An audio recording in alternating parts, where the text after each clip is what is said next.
43 பள்ளி மாணவ மாணவிகளுக்கு நோட்டு புத்தகம் மற்றும் பேக் வழங்கிய அதிமுக முன்னாள் அமைச்சர் செல்லப்பாண்டியன். தமிழகத்தில் அரையாண்டு தேர்வு முடிந்து திங்கட்கிழமை பள்ளிகள் துவங்கப்பட்டுள்ளது. இந்த நிலையில் பள்ளியில் படிக்கும் குழந்தைகளுக்கு தேவையான நோட்டு புத்தகம், பேக் மற்றும் பேனா, பென்சில் உள்ளிட்ட பொருட்கள் சமூக ஆர்வலர்கள் மூலம் மாணவ மாணவிகளுக்கு வழங்கப்பட்டு வருகிறது. அதன்படி தூத்துக்குடி கணேசன் நகரில் உள்ள சின்னமணி பள்ளியில் படிக்கும் 143 பள்ளி மாணவ மாணவிகளுக்கு பள்ளி துவங்கிய 2வது நாளிலேயே அதிமுக வர்த்தக அணி செயலாளரும் அதிமுக முன்னாள் அமைச்சருமான செல்லப்பாண்டியன் தன் சொந்த செலவில் ஸ்கூல் பேக், நோட்டு, பேனா, பென்சில் உள்ளிட்ட பொருட்களை வழங்கினார். இது குழந்தைகள் மத்தியில் மிக்க மகிழ்ச்சியாகவே இருந்தது. இந்த மாவட்ட நிகழ்ச்சியில் அதிமுக தெற்கு மாவட்ட துணை செயலாளர் சந்தானம், முன்னாள் மீனவர் கூட்டுறவு சொசைட்டி தலைவர் அகஸ்டின், சங்கர் மற்றும் பள்ளியின் தலைமை ஆசிரியர், ஆசிரியை பெருமக்கள் கலந்து கொண்டனர்.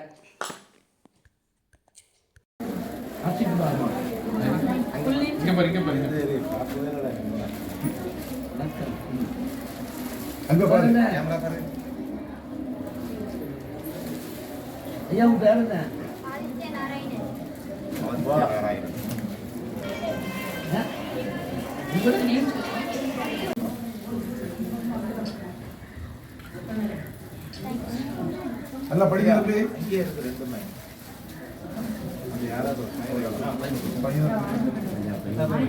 கிட்ட தூக்கி இது பேர் என்ன? அஜய்ராஜ்.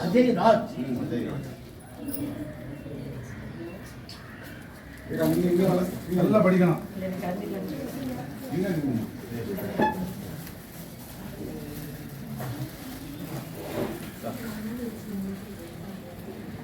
இந்த பேர் என்ன? அப்சல். அப்சலா. சரி. வீடு எங்க இருக்கு? சரி, நல்லா படி. இது பேர் என்ன? உங்களுக்கு கொஞ்சம் ஸ்கின் ப்ராப்ளம் இருக்கு. அஸ்வின் ராஜா. செக் பண்ணுங்க. அஸ்வின் ராஜா முடி கரெக்டா வெட்டிருக்காரு. போலீஸா போகணும். பள்ளிக்கூடத்தில் அப்படி தான் விடணும். ஆமா. ஆமா. சரி. இது பேர் என்ன? இது வேணா கார்